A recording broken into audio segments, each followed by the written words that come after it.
Job junction या चॅनलमध्ये तुमचं सर्वांचं स्वागत। आज आपण ह्या व्हिडिओमध्ये government of India ministry of railways म्हणजेच रेल्वे रिक्रुटमेंट बोर्ड येथून ज्या पोस्ट निघालेल्या आहेत, ज्या ग्रुप डी च्या पोस्ट आहेत त्याबद्दल आपण माहिती घेणार आहोत। त्यासाठी तुम्ही व्हिडिओ संपूर्ण पहा, अगदी पूर्ण माहिती तुम्हाला या व्हिडिओमध्ये मिळेल। तसेच तुम्ही चॅनलवर जर नवीन असाल तर चॅनलला सबस्क्राइब करायला विसरू नका। चला तर मग government of India ministry of railways म्हणजेच रेल्वे रिक्रुटमेंट बोर्ड येथे या ग्रुप डी च्या पोस्ट निघालेल्या आहेत। Opening date and time online registration of application 23/1/2025 ते क्लोजिंग डेट आहे।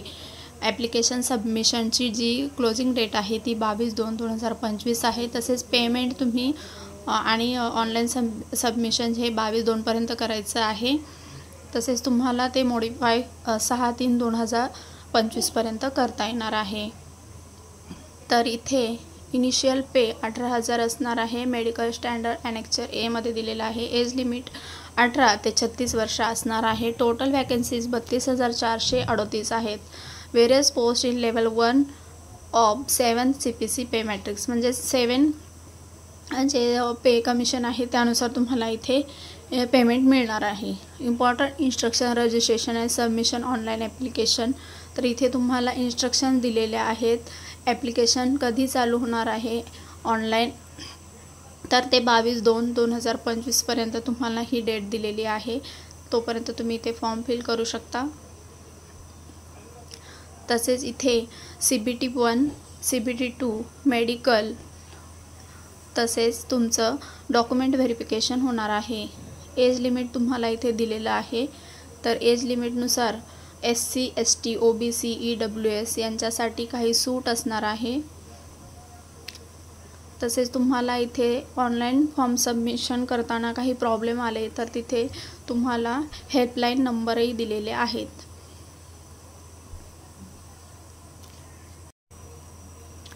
तुम्हाला इथे ॲडमिट कार्ड 8 दिवस आधी वेबसाईटवर उपलब्ध करून देण्यात येणार आहे। तसेच तुम्हाला एक्झामच्या वेळी बॅन आयटम इथे दिलेले आहेत पहा। Electronic gadget, mobile, Bluetooth, pen drive, laptop, calculator, wrist watch, तसेच कम्युनिकेशन डिव्हायसेस, पेन, पेन्सिल हे काही अलाउड नाही आहे। हे एक्झाम हॉलमध्ये हे तुम्ही घेऊन जाऊ शकत नाही।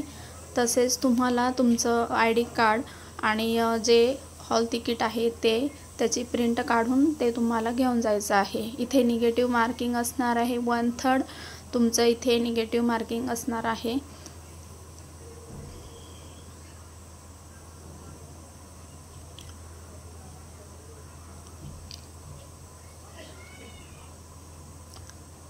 जनरल इन्स्ट्रक्शन्समध्ये इथे सर्व माहिती दिलेली आहे। PDF त्यासाठी तुम्ही नीट वाचून घ्या।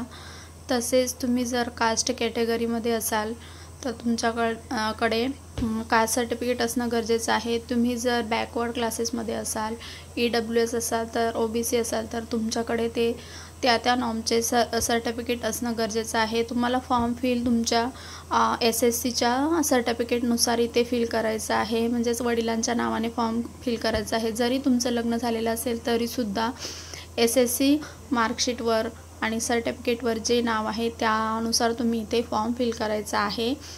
तसेच तुमच्याकडे गॅजेट सर्टिफिकेट किंवा मॅरेज सर्टिफिकेट असेल तर ते तुम्हाला तिथे नंतर अपलोड करावं लागणार आहे, किंवा जे तुमचं DV होईल त्यावेळेस तुम्हाला ते व्हेरिफिकेशनसाठी कास्ट सर्टिफिकेट वगैरे तुम्हाला तिथे दाखवावं लागतील। त्यामुळे तुमच्याकडे ओरिजिनल सर्टिफिकेट असणं गरजेचं आहे।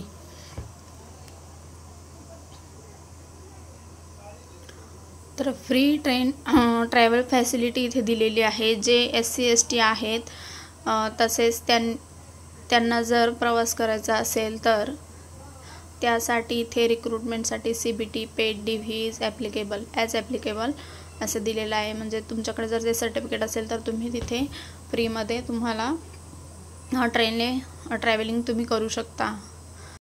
मेडिकल स्टँडर्डसाठी इथे पॅरामीटर्स दिलेले आहेत। फिजिकली तुम्ही फिट असाल, तुमचं आयसाईट वगैरे त्याबद्दल इथे ॲनेक्चरमध्ये माहिती दिलेली आहे। तसेच इथे नॅशनॅलिटी इथे दिलेली आहे पहा। इंडिया और सिटीजन ऑफ नेपाल और भूतान या लोकांसाठी सुद्धा इथे हे फॉर्म भरू शकतात। तसेच जर तुम्ही मायग्रेटेड असाल Pakistan, Burma, Sri Lanka, east African countries of Kenya, Uganda and United Republic of Tanzania, Zambia, Malawi इथून जर असताल आणि जर तुम्ही परमनंट स्थायिक इथे झालेला असाल तरच तुम्ही इथे फॉर्म फिल करू शकता. पोस्ट ही लेवल 1 आहे. पे हे 7 पे नुसार भेटणार आहे. तसेच 18 ते 33 वर्ष तुमचं वय असलं पाहिजे इथे. तुम्हाला त्यामध्ये SC ST UR EWS तसेच डिसॅबिलिटी PWD यांच्यासाठी एज रिलॅक्सेशन इथे दिलेलं आहे. ते समजून घ्या आणि व्यवस्थित वाचून घ्या. 5 ते 10 वर्षापर्यंत इथे एज रिलॅक्सेशन दिलेलं आहे. एज ग्रुप 18 ते 36 पर्यंत दिलेला आहे पहा. म्हणजे पहिलं 33 वर्ष होतं, आता 3 वर्ष एक्स्ट्रा दिलेले आहेत. तर ते तुम्हाला त्याचा बेनिफिट घेता येईल.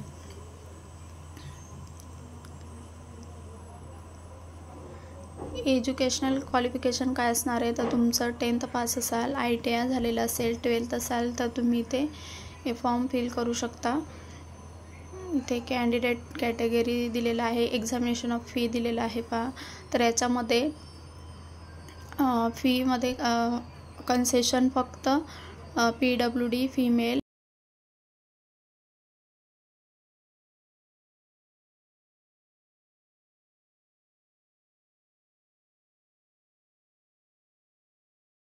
ex serviceman candidate and candidate belonging to SC ST minority communities, economically backward classes EBC यांच्यासाठी 250 फी असणार आहे आणि ती तुम्हाला फुल रिफंड होणार आहे. 500 रुपये ते फी असणार आहे. आणि जर तुम्ही CBTला गेला तर तुम्हाला ती 400 रुपये फी ही तुमची रिफंड होणार आहे. तर हे जे लोक एक्झाम देतील त्यांच्यासाठीच फक्त ही फी रिफंड होणार आहे. जे एक्झाम देणार नाहीत त्यांची फी इथे रिफंड केली जाणार नाही. तसेच इकॉनॉमिकली बॅकवर्ड EBC तर त्यांचं जे इन्कम आहे ते 50,000च्या आतमध्ये असलं पाहिजे. वार्षिक उत्पन्न हे 50,000च्या आत असलं पाहिजे. त्यासाठी त्यांच्याकडे विविध जे अधिकारी असतात त्यांचं सर्टिफिकेट त्यांच्याकडून असलं पाहिजे. तर तुम्हाला इथे फीसाठी इथे माहिती दिलेली आहे. SBIमध्ये कसं फी वगैरे करायची ते भरायचे आहे. हे पहा रिक्रुटमेंट प्रोसेस काय असणार आहे ते दिलेलं आहे. Computer based test CBT, physical efficiency test असणार आहे. तसे DV असणार आहे आणि तुमचं मेडिकल एक्झामिनेशन होणार आहे. तर इथे कॉम्प्युटर बेस्ड CBT 1 असणार आहे. ती 90 मिनिटांची असणार आहे. General science 25, mathematics 25, general intelligence and reasoning 30, general awareness and current affair 20. Total marks इथे 100 मार्क्सची एक्झाम होणार आहे.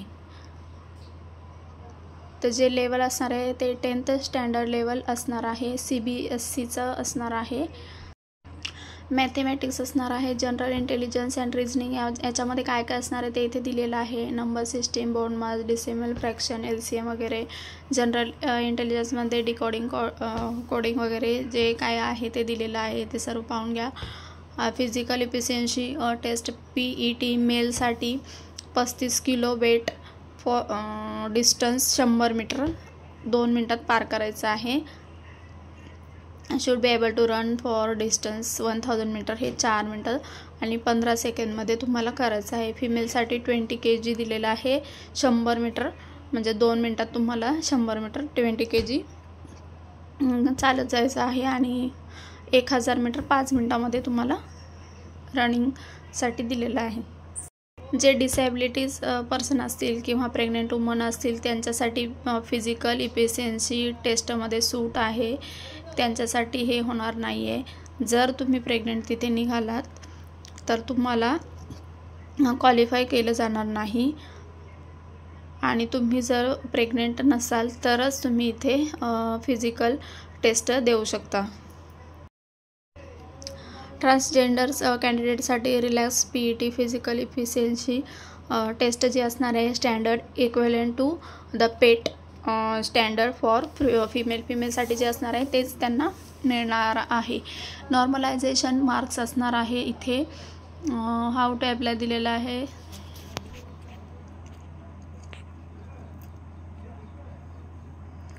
तर फॉर्म कसा फिल करायचा त्याबद्दल या PDF मध्ये माहिती दिलेली आहे. पूर्ण PDF इथे वाचणं शक्य नाही. हा व्हिडिओ जास्तीत जास्त लोकांपर्यंत शेअर करायचा आहे. तुम्हाला ही जी लिंक आहे ती आपल्या डिस्क्रिप्शन बॉक्समध्ये मिळून जाईल. तुम्ही त्याच्यावर क्लिक करून ऑफिशियल वेबसाईटवर जायचं आहे, रजिस्ट्रेशन करायचं आहे आणि त्यानंतर ही PDF डाउनलोड करून घ्यायची आहे आणि नंतर तुम्ही फॉर्म फिल करायचा आहे. ज्या कॅन्डिडेटला DBसाठी बोलावलं जाईल त्यांनी ओरिजिनल डॉक्युमेंट्स ट्रू कॉपी घेऊन तिथे जायचे आहेत. इथे फॉर्मचे काही फॉर्मॅट दिलेले आहेत, जसे caste certificate, OBC, NCL, SC ST वाल्यांचे जे कास्ट सर्टिफिकेट असतात किंवा OBCचे जे असतील किंवा EWS, EBCचे जे फॉर्मॅट असणार आहेत ते कसे प्रकारचे असावेत त्याबद्दल तुम्हाला इथे फॉर्म दिलेले आहेत. ॲनेक्चर A ते 2, 3, 4 असे ॲनेक्चर इथे दिलेले आहेत, ते तुम्ही पाहून घ्या. BCसाठी असेल तर हे अशा प्रकारचे सर्टिफिकेट फॉर्मॅट तुमच्याकडे असले पाहिजेत. याबद्दल इथे लास्टमध्ये माहिती दिलेली आहे, तुम्ही हेही पाहून घ्या. आणि अशाच फॉर्मॅटमध्ये तुमच्याकडे सर्टिफिकेट आहेत का ते एकदा चेक करून घ्या, कारण जर तुमचा तो फॉर्मॅट वेगळा असेल तर तो ॲक्सेप्ट इथे केला जाणार नाही.